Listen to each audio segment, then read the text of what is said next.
Thanksgiving dinner at the Winthrops was never going to be easy, but I had hoped for the bare minimum. Civility. I was wrong. We sat at the long farmhouse table, Uncle Frank at the head, his military bearing as rigid as ever. He cleared his throat before launching into one of his usual self-righteous rants, and I knew it was coming. The moment he said, "You know, Kayla, you don't really count as family. You're not a true Winthrop." My stomach twisted, but I kept my face neutral. Luke and Samantha, his smug golden children, nodded in agreement. Luke, with his usual unearned confidence, leaned back in his chair. "Yeah, you're not really one of us, are you? Guess that promotion's just a fluke too, huh?" He shrugged, looking pleased with himself. Samantha chimed in, a thin smile spreading across her face. "At least we got into the family business. Big moves this year at Winthrop Auto, you know." She made it sound like she'd invented the auto dealership. I couldn't even pretend to be interested in their self-congratulatory drivel. I just picked up my fork, cutting into the turkey with a focus I didn't feel. I knew they'd never understand. Aunt Miriam, my adoptive mother and the only person who ever truly accepted me, opened her mouth to defend me. But Frank shut her down with a dismissive gesture. "Miriam, don't. We've been over this." Her face fell. I could see the conflict in her eyes, the pain of knowing I'd never really be one of them. No matter how much she tried to make me feel included. I could feel the heat of my fury creeping up my neck, but I masked it with a tight smile. They have no idea, I reminded myself.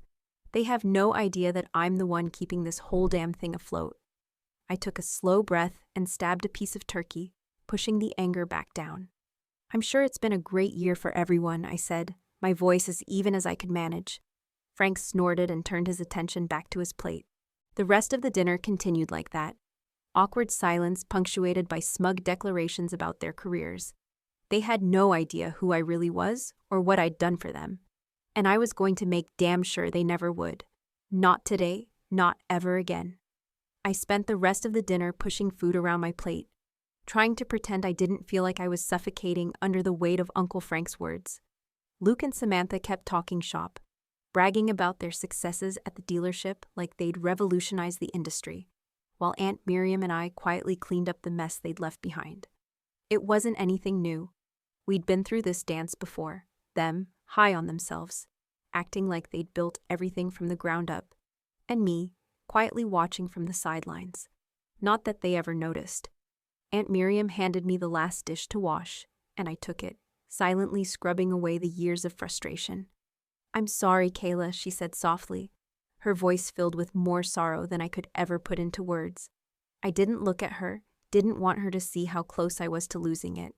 "It's fine," I said, forcing the words through clenched teeth. "They don't matter." "Don't say that," she scolded gently.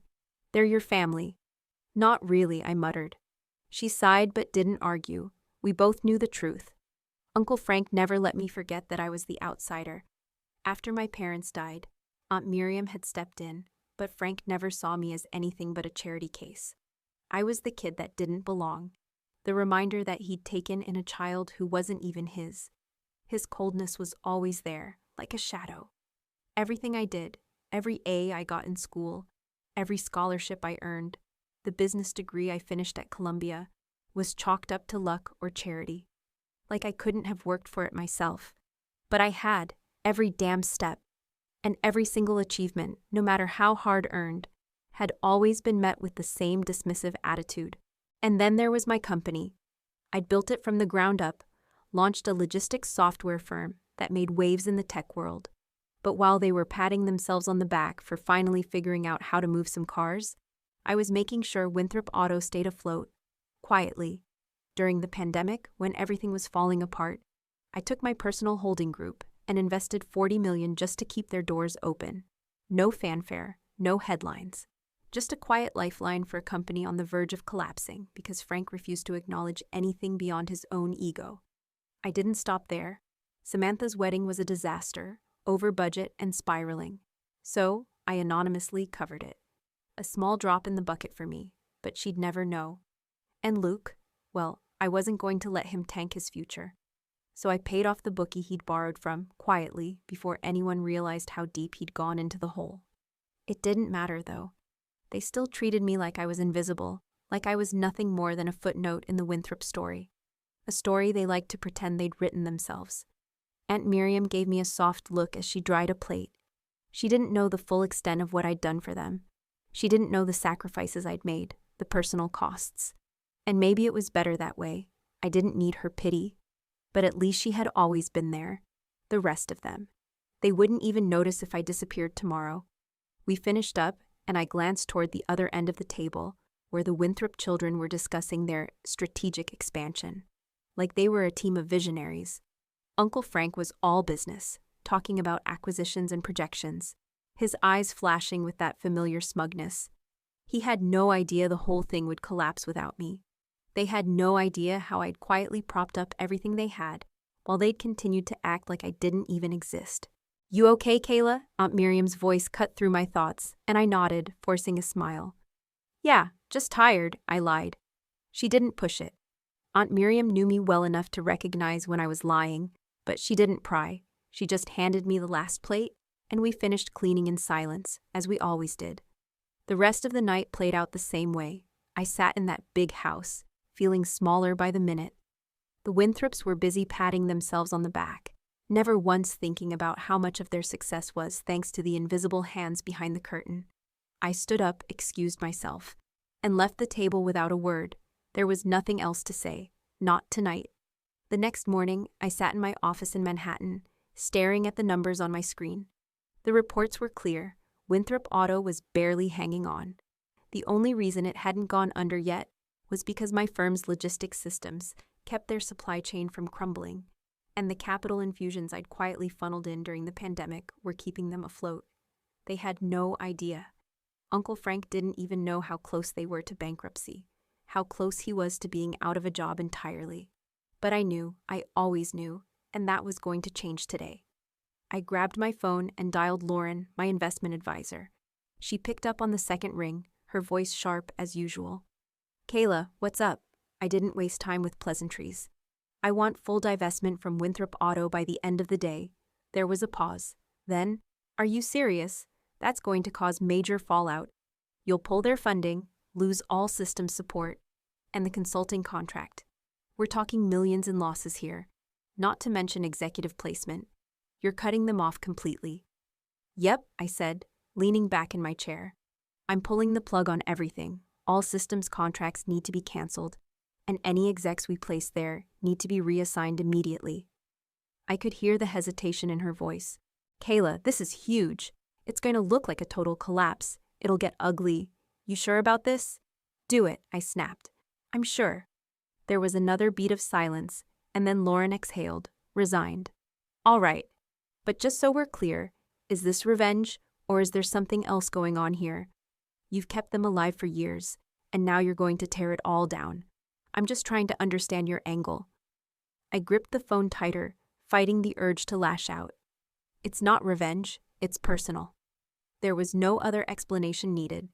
She didn't have to understand. None of them did. I ended the call and turned my chair, staring out at the skyline, letting the city's noise fade into the background. The weight of what I was about to do settled in, but I didn't flinch. This wasn't about getting even for all the years of being treated like an outsider. It wasn't about Uncle Frank's dismissiveness or Samantha's smugness. It was about something deeper. It was about control. It was about proving that I had always been in charge, whether they knew it or not. It felt almost too easy, pulling the strings from this side of the table. But that was the point. For too long, I had let them think they were the ones running things, that their petty squabbles and small-time victories were what kept them afloat. They had no idea that everything they had was the result of my work, my money, my influence. I thought about the dinner last night, the way Frank had looked at me with that condescending pity, like he was doing me a favor by letting me exist in his world. How Samantha and Luke had practically bragged about their promotions, as though they had earned anything on their own. How Miriam had looked at me, helpless, as if she could somehow protect me from the inevitable fallout that was coming. Well, it was here. I pushed the chair back and stood up, walking to the window. The morning light hit the glass, making the city below look like a maze of endless possibilities. I was about to destroy everything they'd worked for, and in doing so, I was going to build something better, Something mine. I thought about what this would cost them, what it would cost Frank, and for the first time, I felt no remorse. They had made me feel small for so long. Now it was my turn to make them feel it, and they were going to feel it in the worst way possible. I pulled my phone from my pocket and opened my email. Time to get to work. By midday, my phone was blowing up. I had silenced it once, then twice, but it didn't stop. The voicemails were piling up. Uncle Frank, Luke, Samantha, Aunt Patricia. They were all frantic, each message more panicked than the last. The bank's called in the debt, Frank had said in his first voicemail, his voice tight with stress. What the hell is going on? Who is Meridian Holdings? We need you to fix this. Now. Then Luke, barely holding it together. Kayla, call me. Something's happening with our funding. People are losing their minds over here. We can't find anyone to explain this Meridian thing. Please just call me back. Samantha wasn't much better. I don't know what the hell is going on, but they just canceled all our software contracts, and we're losing access to everything. Who are these people? Why are they doing this to us? I can't even... I let the voicemail play out before deleting it. The panic in their voices was a reminder of just how little they understood the position they were in. I didn't respond. I didn't have to. The damage was already done.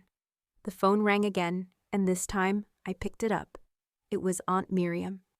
Kayla, she said softly, a note of concern threading through her voice. I've been hearing some troubling things. They're saying that Winthrop Auto's in trouble. What's going on? Are you involved in this? I pressed my lips together, keeping my tone level. I don't know, Miriam, but the situation's bad. They'll figure it out soon enough. Her voice softened. I know it's hard, but I want you to know I'm here for you, okay? I don't know all the details, but you don't have to go through this alone. I almost felt guilty for the strain in her voice, almost. Thanks, I said. I appreciate it. I didn't tell her the full story. I couldn't. It wasn't for her to understand. And besides, she'd never believe how deep it all ran. Instead, I told her I had a meeting to get to and promised to call her later. We said goodbye, and I hung up before she could ask any more questions. The rest of the afternoon passed in a blur of meetings with a new tech partner, one who was just as ambitious as I was. We discussed everything from machine learning integrations to supply chain optimizations. It was refreshing, focusing on something that wasn't about a broken family. I didn't check my phone once during the meeting, didn't let myself get distracted. By the time I got back to my apartment that evening, I had 22 missed calls.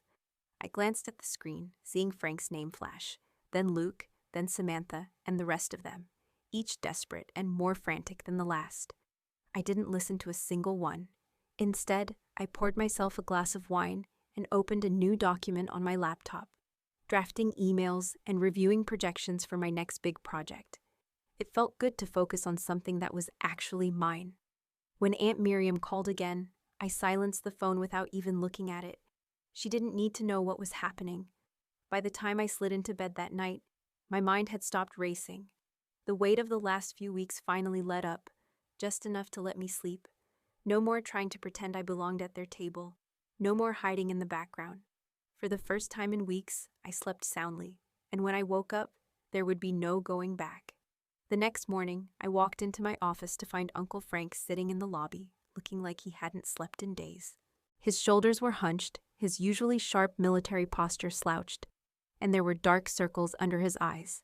He stood up as soon as he saw me, a mixture of anger and desperation crossing his face. Kayla, he started, voice tight. We need to talk. I kept my face neutral, barely acknowledging his presence. Of course, follow me.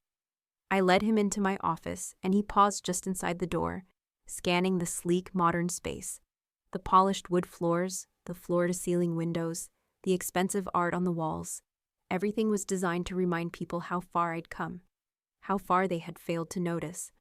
I motioned to one of the chairs, taking my own seat across from him. He didn't sit at first, pacing instead, like he couldn't keep still. Kayla, he said, his voice trembling. We're in real trouble. The bank's called in our debt. The software contracts have been canceled. Everything is falling apart. We're bleeding cash, and no one knows who to go to for answers. You're the only one who can help us. He looked at me, desperate, but still not understanding. still not knowing.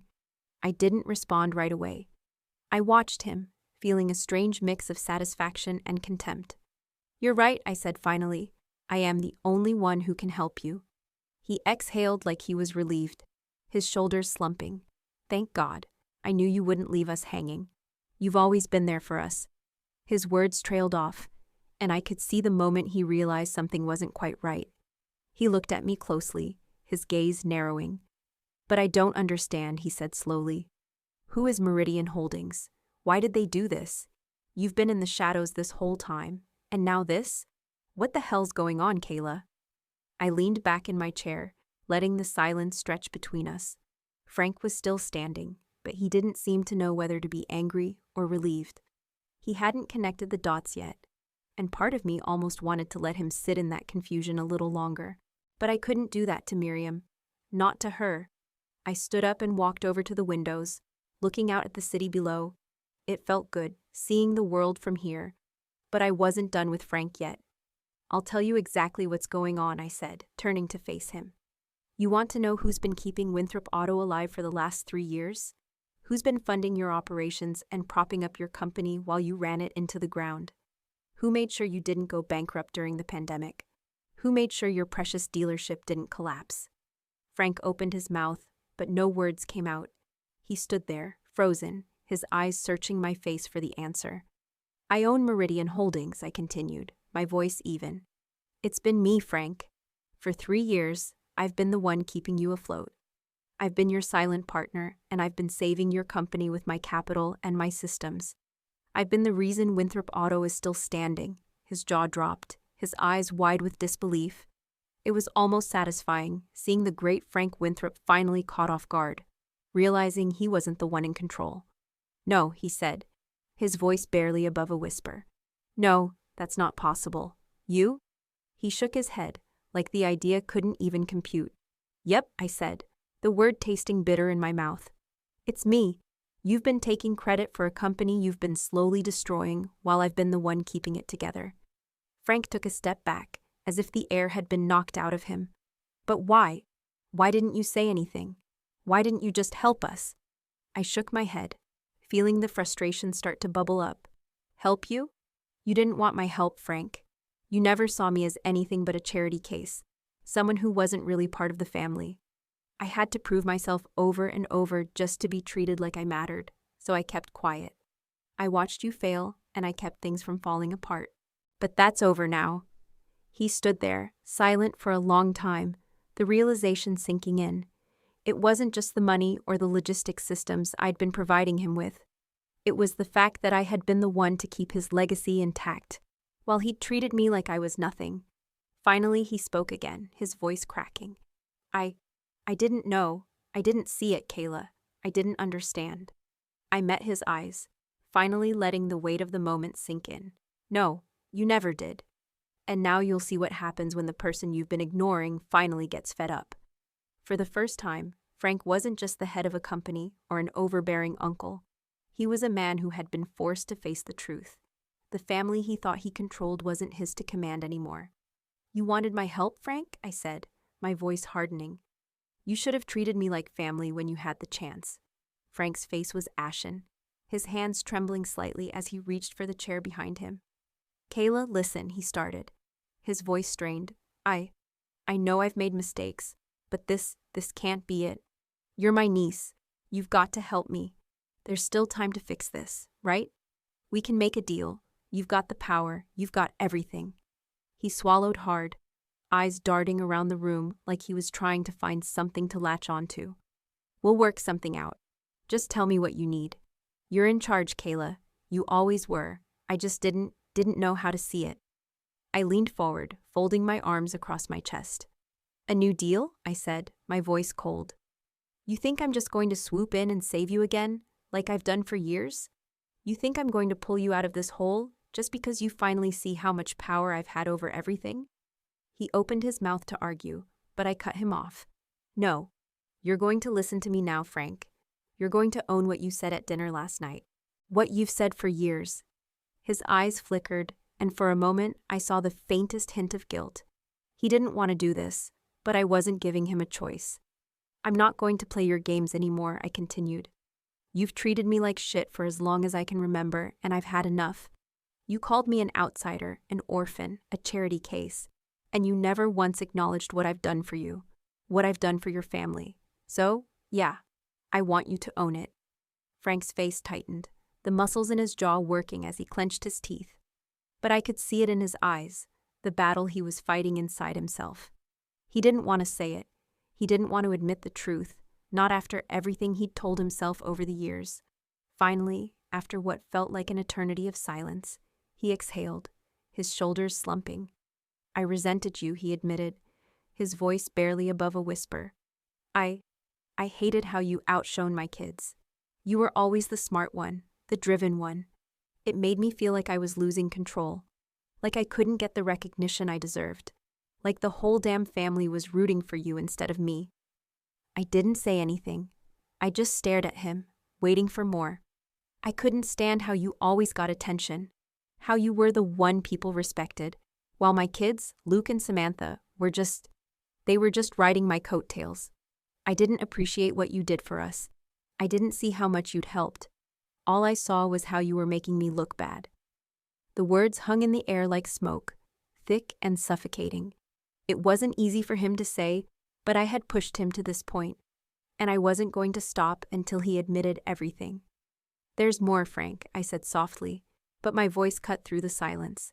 The judgment, the dismissals, the way you made me feel small. I want you to say it all. Own it. He looked at me, the shame flooding his face now. Slowly, painfully, he spoke again. I judged you. I dismissed you. I thought you didn't belong. I thought you were just an accident, an afterthought, and not part of the family. You were never really mine. And I hated myself for feeling that way, but I couldn't stop it. I watched him, every word like a needle driving into the very center of me. This was the moment I'd been waiting for. It wasn't enough to take everything away from him. He needed to understand why this was happening. He needed to understand the cost of his arrogance. Good, I said, my voice low. Now you're going to listen to me because I'm done. Winthrop Auto, it's over. It'll collapse. I'm buying its assets, and I'm renaming it K&H Motors. I'll restructure it, build it into something real, and make sure the people who've worked for this company get what they deserve. But you and your kids, you'll have to apply for jobs, real jobs. No more nepotism, no more handouts. Frank's face drained of color, and he opened his mouth, but no words came out. The reality of what I was offering him, what I was taking from him, settled in. He was broken, and now he would have to fight for everything he'd once taken for granted. You're not getting any special treatment, Frank, I said, my voice steady. No more pretending, no more excuses. If Luke and Samantha want to work here, they're going to have to earn it. And you'll have to learn how to manage a real business for once in your life. I stood up then, walking toward the window to give him space, letting the gravity of the situation sink in. I wasn't doing this out of spite. I wasn't even doing it for revenge. I was doing it because they needed to be forced to see what they'd taken for granted. Frank was silent behind me, and for a long time, he didn't say anything. When he finally spoke, his voice was hollow. I'm sorry, Kayla. I never thought it would come to this. Neither did I replied, the words feeling heavy, but the weight of them strangely satisfying. Frank stood there in silence for a long moment after I finished speaking, like he was weighing the weight of everything I had just dropped on him. He didn't look angry anymore, just defeated. But I wasn't letting him off the hook. Not this time. You're going to call Luke, Samantha, and Aunt Patricia tonight, I said, my voice firm. And you're going to tell them exactly what happened. You're going to tell them that I saved this company from the brink, and now I own 80% of it.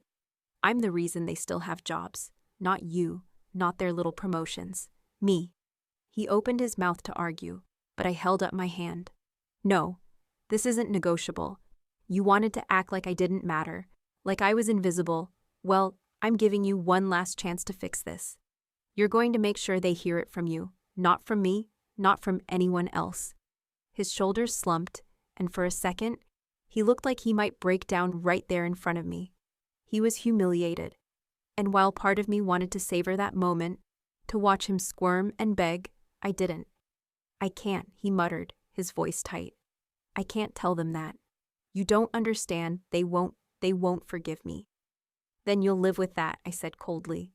You'll live with the fact that you've never truly seen what I've done for this family, but you will own it, you will admit it, and you will call them. If you don't, I'll make sure they hear it from me. He looked at me with a pleading expression, but there was no room for compromise. He knew it, I knew it. Okay, he finally said, defeated. I'll do it. I didn't say another word. I turned my back on him, feeling the satisfaction of knowing this was the beginning of the end of his reign. That night, after I'd gotten back to my apartment, I waited. I knew Frank had to make those calls, and I knew it wouldn't be easy for him. What he didn't understand was that this wasn't about the money or the power anymore. It was about the truth finally coming to light. Around 10 p.m., my phone buzzed with a message from Lauren. Frank just finished his calls. He sounded like he was about to lose it. His voice cracked when he apologized. I think he finally gets it. I stared at the message for a long time before putting my phone down. I should have felt something, vindication maybe, or a sense of triumph. Instead, all I felt was peace, a quiet kind of relief. I didn't take any pleasure in his humiliation. That wasn't the point. The point was that, for the first time, Frank understood who was in control. He had finally been forced to face the fact that his years of dismissing me, of treating me like I was just some charity case, had consequences. And now, the balance of power had shifted. I leaned back against the couch, the weight of the past few days settling into my bones. It wasn't about winning, not really. It was about making sure I never let myself be overlooked again. Tomorrow would be a new day, a day where I could finally breathe without wondering if they'd ever see me as I really was. Not their charity, not their afterthought, but someone who was capable of doing far more than they ever gave me credit for. And that was enough. 3 months passed quickly, each one marked by a relentless pace of restructuring, rebranding, and relaunching. K&H Motors was born, a company that no longer had the Winthrop name attached to it, not in the way they had always assumed. I didn't just buy the assets, I took full control. And I did it in a way that would make sure no one ever took it for granted again. I kept all the rank-and-file employees. They were the backbone of the company, the ones who didn't get the credit they deserved. So I made sure they got better pay, better schedules, better benefits. A real foundation for success, something the Winthrops had always neglected. I'd seen too many hardworking people left behind in favor of nepotism. That wasn't going to happen here, but the Winthrops? They were a different story. Uncle Frank got the wake-up call he needed. I had him move to a service manager role at a rural location, far from the power he once had. He was managing a team of mechanics now, learning the ins and outs of real operations, the kind that didn't require someone to just sit at the top of the food chain and bark orders. He hated it, but I wasn't letting him forget how far he'd fallen. If he wanted respect, he'd have to earn it, just like everyone else. Luke, on the other hand, didn't even make it to the official rebrand. He was out. I'd caught wind of some suspicious activity with the numbers, and after an internal audit, it was clear. He'd been falsifying data to cover up his failure. He was done. Out the door faster than he could spin any more lies. I didn't feel bad about it. It was his own doing. Then there was Samantha, humbled, but still not fully understanding what was happening. She was demoted to an entry-level position in accounting, forced to start from the bottom, learning the real mechanics of the business. The smug confidence she once had evaporated the moment she saw how hard everyone else had to work to keep the company going. She wasn't a princess anymore, she was just another employee, and I made sure she felt that every single day. I saw them all occasionally, usually in mandatory training sessions, where I kept it professional. The kind of professional distance that only someone in my position could afford. Frank would nod at me, his eyes tired and resigned. Samantha would stare at her desk, avoiding my gaze. Luke was long gone, and I didn't have to worry about him anymore. There were no more family dinners at the Winthrop farmhouse. No more of that false warmth, that air of pretense. But there was Aunt Miriam, still a steady presence in my life, still someone who tried her best to make sure I knew I wasn't alone. She was the only one who got any real updates from me. Sunday dinners at her house became a small sacred ritual, Just the two of us and the few friends who had stuck by me through everything. I couldn't help but notice the difference in how things felt now. There was a weight lifted off my shoulders, but also a new kind of space between me and the Winthrops. Not just the physical distance, but something deeper. I still didn't let go of the fact that they'd all treated me like an afterthought, like an outsider. That wasn't something I could just forgive, not overnight. They'd had their chance to accept me, to see my worth, and they'd blown it. But Aunt Miriam was different. She always had been. She knew the truth, what I'd done, what I'd sacrificed. She never questioned my decisions, and she always had a warm, quiet way of reminding me that I was loved, even when the rest of them couldn't see it. At dinner one night, as we sat quietly with a few old friends, she raised her glass, looking at me with a soft, knowing smile. "You know, Kayla," she said, her voice filled with warmth, "you've always been the heart of this family, not because of blood, but because you always showed up, even when they didn't deserve it." I felt a lump form in my throat, but I didn't say anything.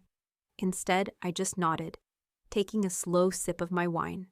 For the first time, I truly felt it, the weight of everything that had happened, and how in the end, it had all led to this moment. A moment where I was in control, where I'd built something that was mine. The Winthrops were gone, at least in the way they had once been. And for the first time, I was no longer waiting for their approval. The power had shifted, and I was no longer the invisible one at the table. But in that quiet moment, I realized something else. I didn't need their recognition anymore. I had created my own table. This Thanksgiving felt different. For the first time, I wasn't pretending to belong. It wasn't a big gathering. Just Aunt Miriam, two of my longtime employees, and a couple of close friends, people who had never looked at me like I was some kind of outsider. I wasn't playing the role of the dutiful niece or the invisible family member, sitting at the end of a long table, listening to smug speeches and passive-aggressive comments. The house was warm, filled with the comforting scent of roasting turkey and pumpkin pie. But there was no tension in the air, no eyes on me waiting for me to prove I had value. There was only laughter, real laughter, the kind that made you feel like you were exactly where you were meant to be. I set a plate at the head of the table for Aunt Miriam, the one person who had always been there, who had always known what I was worth even when no one else did. She'd never needed to see me struggle to know who I was. Dinner started casually, no speeches, no airs, just the quiet hum of conversation. For the first time in a long while, I felt at peace. After the meal, Miriam raised her glass. I could see the pride in her eyes as she looked at me. "To Kayla," she said, her voice steady but full of emotion. "The heart of this family, not because of blood, but because you always showed up." My chest tightened, but I didn't let the emotion take over. I just nodded, clinking my glass against hers, knowing she meant it. She was the only one who truly understood. I thought about how the Winthrops had crumbled to finally see what I was worth. They'd had to fall apart for me to realize I had the power to walk away from their toxic legacy. They had to fail to appreciate me before I could see my own value, and the strength I had to create something of my own. As I looked around the table at the people who were now my real family, I made a promise to myself. Never again will I wait to be accepted. This was my table now. I didn't need their approval, their validation, or their recognition. I would build what I wanted, on my terms, with the people who truly mattered. I felt it then, deep in my bones. This was my place, and I would create my own future every time.